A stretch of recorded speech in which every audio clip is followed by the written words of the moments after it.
अस्सलाम वालेकुम नाजरीन, उम्मीद है आपको हमारी वीडियोस पसंद आती होंगी। बर वक्त वीडियोस देखने के लिए सब्सक्रिप्शन के बटन को प्रेस करें और बेल आइकन को दबाना मत भूलें। आइए चलते हैं अपने बकिया हिस्से की तरफ। वजीर अली मेरा तारुफ करवा रहा था कि ये मलिरकोटला का मुसलमान मुजाहिद है और यहाँ हमारे साथ रहकर भारतीय मुसलमानों पर हिंदू सरकार की ज्यादतियों के खिलाफ काम करने आया है। इसी रात मैंने वजीर अली से कहा, वजीर भाई, मेरा ख्याल है अब मेरा हुलिया धर्मचंद जैसा नहीं है। मैं बाहर निकल कर भी काम कर सकता हूँ, मुंबई या सूरत में ना सही भारत के किसी शहर मसलन अहमदाबाद में रह सकता हूँ। क्या ख्याल है? वजीर कुछ सोचकर बोला, ऐसा हो सकता है, लेकिन मैं तुम्हें अभी इस तरह खुले बंदों बाहर फिरने का मशवरा नहीं दूंगा। मुझे राह के तरबियती कैंप का सुराग लगा लेने दो, इसके बाद फैसला करेंगे कि तुम्हें इस खुफिया कमीगाह में रहना चाहिए या नहीं। हो सकता है कि तरबियती कैंप को खत्म करने के मिशन के लिए तुम्हें किसी दूसरे शहर जाना पड़ जाए। वजीर अली का मशवरा दुरुस्त और अक्लमंदों वाला था। मैंने इसी हवेली में रहने का फैसला कर लिया। मेरे चारों मुजाहिद दोस्त यानी वजीर अली, कादिर खान, सुल्तान भाई, रमदान भाई चले गए। मैं हवेली में अकेला रह गया। ढेर उम्र खातून चांद भाई मुझे खाना पका कर देती थी और मेरा पूरा ख्याल रखती थी। इसने मुझे अपने घर बार की तबाही और खामिद बेटों, दो बहुओं और इनके बच्चों के हिंदुओं के हाथों कत्ल की ऐसी दिलसोज कहानी सुनाई कि मेरे रोंगटे खड़े हो गए। मैं सोचने लगा कि गांधी के चेले किस मुंह से अपने आप को अमन और शांति के पुजारी कहते हैं। इन गुंडों ने चांद बाई के दोनों बहुओं को, इनके खामिद को कत्ल करने के बाद सबके सामने बेइज्जत किया। फिर इनके बच्चों को एक एक करके ज़िबा किया और चांद बाई को इसलिए छोड़ दिया कि वो बुढ़ापे में अपने बच्चों को याद कर करके रोती रहे। चांद बाई की दुख भरी दास्तान सुनने के बाद मैं देर रात तक जागता रहा। मुझे नींद ना आई। सोचता रहा कि मोहतसिब हिंदू वाकई मुसलमान का दुश्मन है।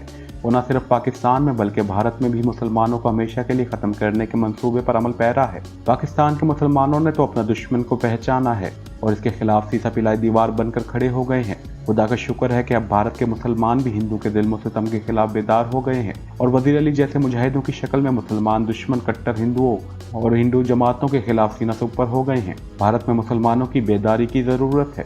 अगर भारत के मुसलमान एक प्लेटफार्म पर जमा होकर अपने हकूक़ और मजहबी आज़ादी के हक में जिद्दोजहद शुरू कर देते हैं तो ये हिंदुओं के खिलाफ बहुत बड़ी ताकत साबित हो सकते हैं। वो हिंदू जो भारत के सारे मुसलमानों को हिंदू बना देना चाहते हैं या ख़त्म कर देना चाहते हैं और इसके लिए बाकायदा मसरूफ़ अमल है। वजीर अली को जंगल वाली इस हवेली की खुफिया कमीगाह से गए 3 दिन गुजर गए थे कि एक रात वो आ गया। मुझे यकीन था कि वो राह के एजेंटों के खुफिया तरबीती कैंप के बारे में काफ़ी मालूमात हासिल करके लाया होगा, क्योंकि इन लोगों के आदमी भारत के हर सूबे, हर शहर में फैले हुए थे। वजीर ने अपनी गाड़ी पीछे खड़ी कर दी थी क्योंकि एक दिन पहले बड़ी मूसलाधार बारिश हुई थी और बाहर वाले तालाब का पानी बाहर तक आ गया था। वो मेरे कमरे में आते हुए चांद भाई को चाय के लिए कह आया था। कमरे में आते ही इसने अस्सलाम वालेकुम कहकर मुझसे हाथ मिलाया और कुर्सी खींचकर मेरे पास बैठ गया। मैंने पूछा, वजीर भाई को सुराग मिला? इसने कहा, पहले चाय पी लें फिर बात करेंगे। मैं खाला चांद भाई को चाय का कह आया हूँ, तुम सुनाओ, यहाँ बोर तो नहीं हो गए? मैंने कहा, हाँ भाई, हमेशा एक्शन में रहने वाला आदमी हूँ। यहाँ बेकार पड़े पड़े बोर ही हो सकता हूँ। मैं तो एक्शन चाहता हूँ, यानी मुल्क मिल्लत इस्लाम और मुसलमानों की सलामती की खातिर दुश्मनों से जंग करते रहना। वजीर अली ने हंसकर कहा, फिक्र न करो, तुम्हें इसका मौका मिल गया है। मैंने राह के तरबियती कैंप का पूरा पता चला लिया है। वजीर अली ने मुझे राह के इस तकरीबी कारी के तरबियती कैंप के बारे में जो कुछ बताया वो पाकिस्तान के खिलाफ दहशतगर्दों के इस तरबियती मरकज़ की मुकम्मल रिपोर्ट थी जो इसके मुखबरों ने इसे ला कर दी थी। मैं आपको अपनी ज़बानी इस रिपोर्ट की तफसील बताता हूँ। भारत का सूबा मध्य प्रदेश बहुत वसी और इस सूबा है और इसमें भारत के बड़े बड़े शहर आते हैं। वसी हिंद के ख़तरनाक तरीन पहाड़ी जंगलों का सिलसिला भी इसी सूबे में है। भोपाल का शहर भी इसी सूबे में वाक़ है। अगर आप भोपाल से ट्रेन में बैठकर जनूब की तरफ वारधा की तरफ जाएं तो रास्ते में एक छोटा सा पहाड़ी स्टेशन आता है जिसका नाम गोमलवाड़ी है। इस स्टेशन के आसपास वस्ती हिंद के हैबतनाक पहाड़ी जंगल हैं जहाँ बड़े बड़े बहादुर डाकू भी पनाह लेते हुए घबराते हैं। इन जंगलों में आदमखोर शेर आवारा कुत्तों की तरह चलते फिरते हैं। ऐसी आदमखोर जंगली बिल्लियां हैं कि आदमी को अचानक चिमट जाती हैं और जब तक इसके जिस्म का सारा खून न चूस लें इसे नहीं छोड़ती।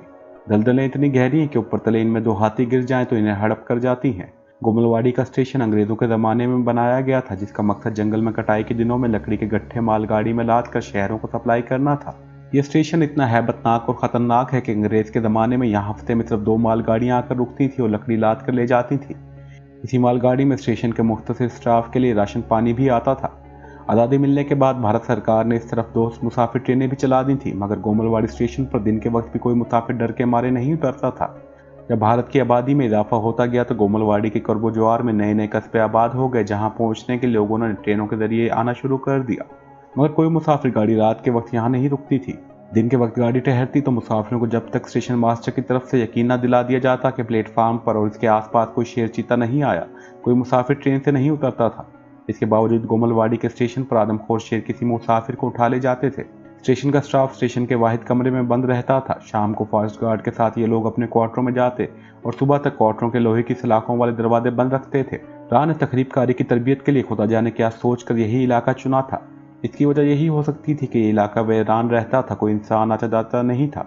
चुनाचा राह के एजेंट राजदारी और खुफिया तौर पर तरबियती सरगर्मियां जारी रख सकते थे। वजीर के मुखबरों के बयान के मुताबिक राह की पाकिस्तान दुश्मन तंजीम ने भारतीय सरकार की इमदाद से गोमलवाड़ी के जंगलाती टीलों के दरमियान एक जंगल को साफ करके 2-3 बैरकें बनवा ली हैं, जहाँ एक ऊंचा वॉच टावर भी है, जहाँ एक तंत्री दूरबीन लिए देखता रहता है कि कहीं इस तरफ कोई शेर या चीता या कोई दूसरा जंगली दरिंदा तो दाखिल नहीं हो गया।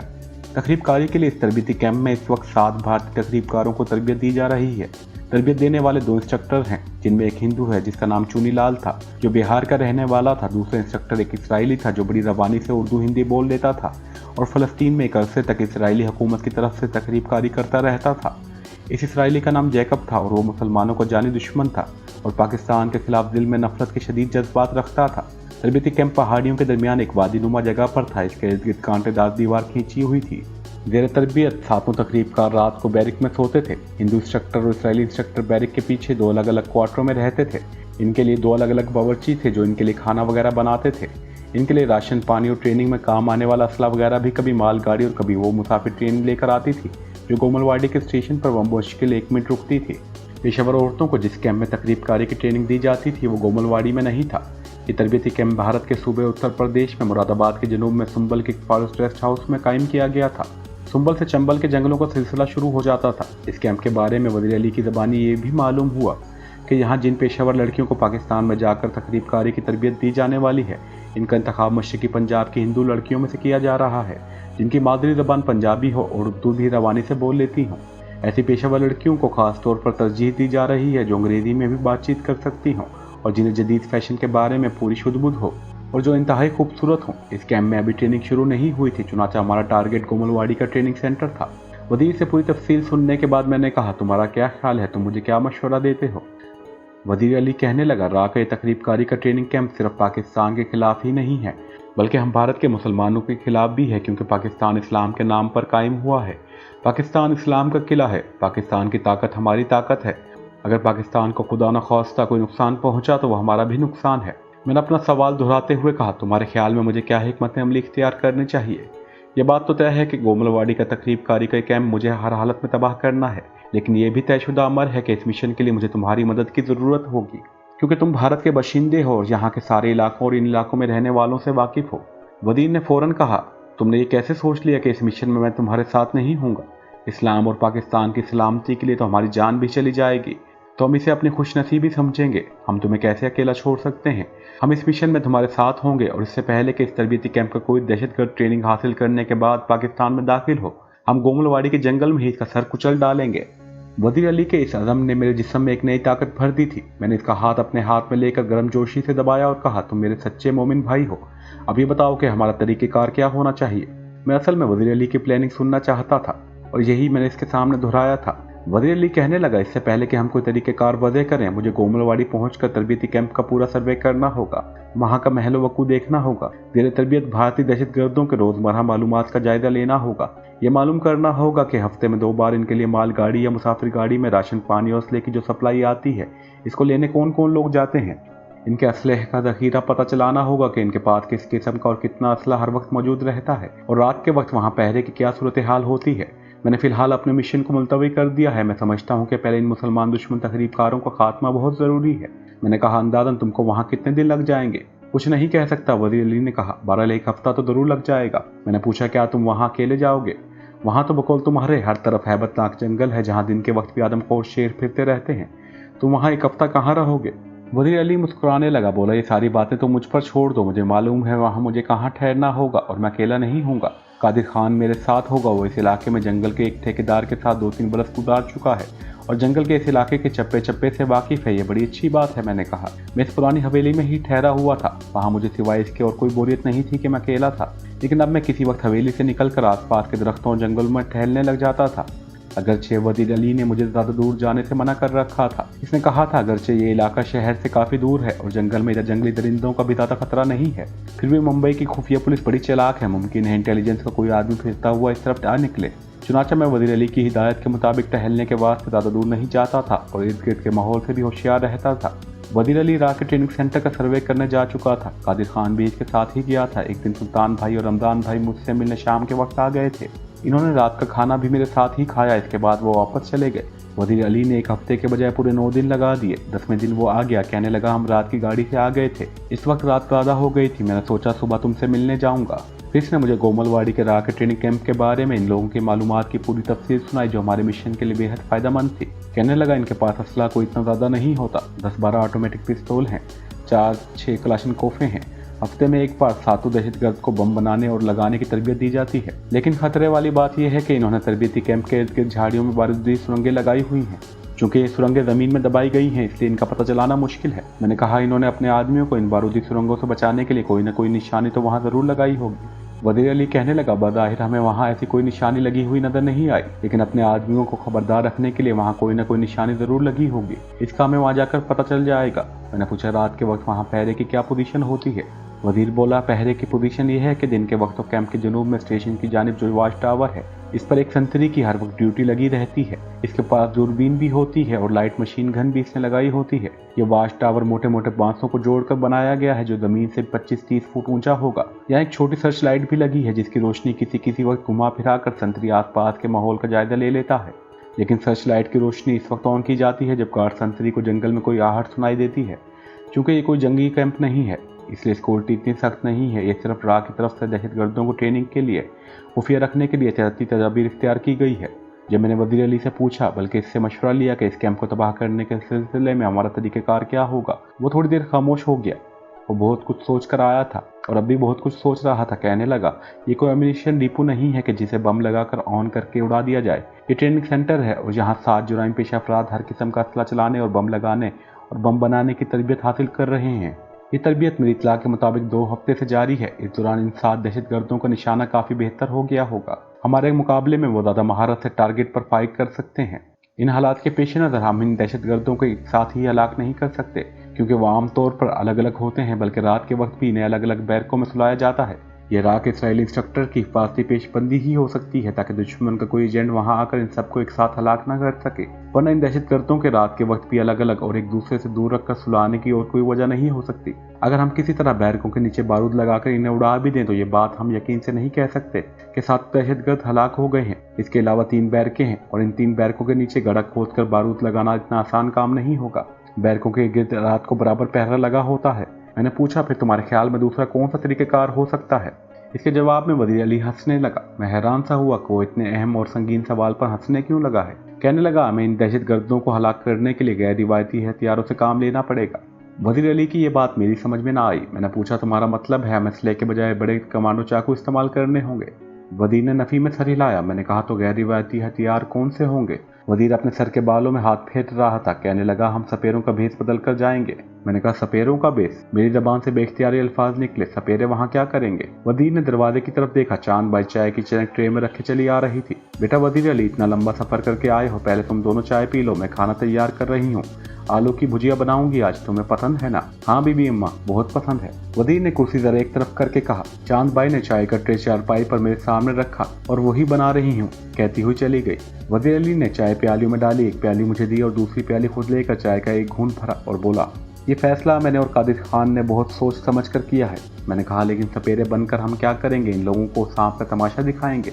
वजीर अली मजे से चाय पी रहा था और सामने वाले की खिड़की की तरफ देख रहा था। इसी मुहैयत के आलम में जैसे अपने आप से बोला सांपों का ऐसा तमाशा दिखाएंगे कि किसी ने आज तक ना देखा होगा। मैं दरअसल इनकी प्लानिंग सुनना चाहता था, वरना दिमाग में मेरी भी बहुत सी प्लानिंग थी। भला आखिर में कमांडो था जिसने अपनी सारी जिंदगी अपने मिशन को तमाम करते हुए गुजारी थी, लेकिन मैं इन पर किसी को भी ये राज फाश नहीं कर सकता था कि मैं पाकिस्तानी कमांडो हूँ, बल्कि मैं इनको यही कहता था कि मैं रज़ाकाराना तौर पर भारत के खिलाफ आया हूँ। लेकिन मैं इनको बस यही कहता था कि मैं रज़ाकाराना तौर पर भारत के खिलाफ अपने मुल्क की सलामती के लिए आया हूँ। मैं इनके सामने ऐसे ही खामोश और तालिब इल्मों की तरह सवाल करता था। वैसे तो एक मशहूर कहावत भी है कि अगर किसी से कुछ सीखना हो तो उससे जाहिल बनकर मिलो, तो बस ये समझ लीजिए कि मैं इनसे वही जाहिल बनकर मिल रहा था। मैं चाहता था कि ये लोग क्या प्लानिंग करते हैं ये जान लो। इसके अंदर कोई कमी बेशी हुई तो मैं अपना हिस्सा ज़रूर मिलाऊंगा। वजीर अली ने प्याली ट्रे में रख दी और कहने लगा तुम क्या समझते हो हम अहमक हैं? हमें अकल नहीं है? ऐसी बात नहीं है। ठीक है, हम भगत कबीर जितने अक्लमंद नहीं है और हमारे पास इस्लाम के बहादुर जनरल महमूद गजनवी जितनी फौजी ताकत भी नहीं है, लेकिन हमें खुदा ने अकल ज़रूर दी है और इसी अकल को इस्तेमाल करके हम अपने दुश्मन को ख़त्म कर सकते हैं। मैं खामोशी से चाय पीता रहा। वज़ीर अली कह रहा था, कादिर खान सांपों के बारे में बहुत इल्म रखता है। इसने राजस्थान और बंगाल के सपेरों के दरमियान बहुत वक्त गुजारा है। वो सांपों को सुधारना भी जानता है। मैंने पुरसकून अंदाज में कहा, लेकिन वजीर भाई, सांपों का हमारे इस मिशन से क्या ताल्लुक है? सांपों का इल्म यहाँ हमें क्या मदद दे सकता है? वजीर अली बोला, सांपों का इल्म जिस तरह हमारी मदद करेगा इसे तुम देखकर हैरान रह जाओगे। ये सब कुछ वक्त आने पर तुम्हें अपने आप मालूम हो जाएगा। अभी तुम्हें मेरी किसी बात का यकीन नहीं आएगा। आज रात हम आराम करेंगे। मैं और कादिर खान बड़ा लंबा ट्रेन का सफ़र करके आए हैं। कल रात को 9 बजे वाली गाड़ी में हम गोमलवाड़ी के राह के तरबियती कैंप की तरफ रवाना हो जाएंगे। इसके बाद वज़ीर अली ने मुझसे राह के तरबियती कैंप के मिशन के बारे में कोई बात न की। मैंने 1-2 बार बात करनी चाहिए तो इसने कहा, कल बात करेंगे। दोपहर का खाना मेरे साथ खाने के बाद चला गया। कह गया कि मैं और कादिर खान कल दोपहर के बाद आएंगे। तुम सफ़र के लिए तैयार रहना। रात को बिस्तर पर लेटकर मैं काफ़ी देर सोचता रहा कि सांप हमारे किस काम आएंगे। ये तरीक़ेकार मुझे अलिफ लैला की दास्तानों वाला लग रहा था। दूसरे और तीसरे पहर कादिर खान और वज़ीर अली अपनी पुरानी खटारा गाड़ी में पहुंच गए। कादिर खान ने एक चमड़े का टेची केस उठा रखा था। मैंने खिड़की में से ही हवेली के पुराने दरवाजे की तरफ जाते देख रहा था। सेन की तरफ से होकर वो मेरे कमरे में आ गए। मुझे सलाम किया। दोनों ने एक ज़बान मुझे सलाम किया था और हाथ मिलाया। कादिर खान ने टेची केस चारपाई के पास ज़मीन पर रख दिया। मैंने पूछा, इसमें क्या है कादिर भाई? वो हाजियों वाले दर्द रुमाल से अपने चेहरे का पसीना पोंछते हुए बोला, इसमें बड़ी जहरीले सांप हैं। और दोनों हंस पड़े। मैंने दिल में कहा, या अल्लाह खैर हो, ये सांपों का मिशन मुझे अजीब सा लग रहा है, कहीं उल्टी सीधी बात ना हो जाए। चांद भाई हमारे लिए चाय ले आए। हम चाय पीने और मौसम के बारे में बातें करने लगे। कादिर खान ने बात का रुख बदलते हुए मुझसे कहा, भाई तुम्हारा हमशक्ल धर्मचंद दहशतगर्दी की मॉडर्न तरीके से ट्रेनिंग लेने के लिए इसराइल के मुल्क गया हुआ है। इसे भारत की केंद्रीय इंटेलिजेंस ने राह के खर्च पर भेजा है। मैंने कहा, वहाँ ट्रेनिंग लेकर भी वो हमारे पाकिस्तान का बाल भी बीका नहीं कर सकेगा।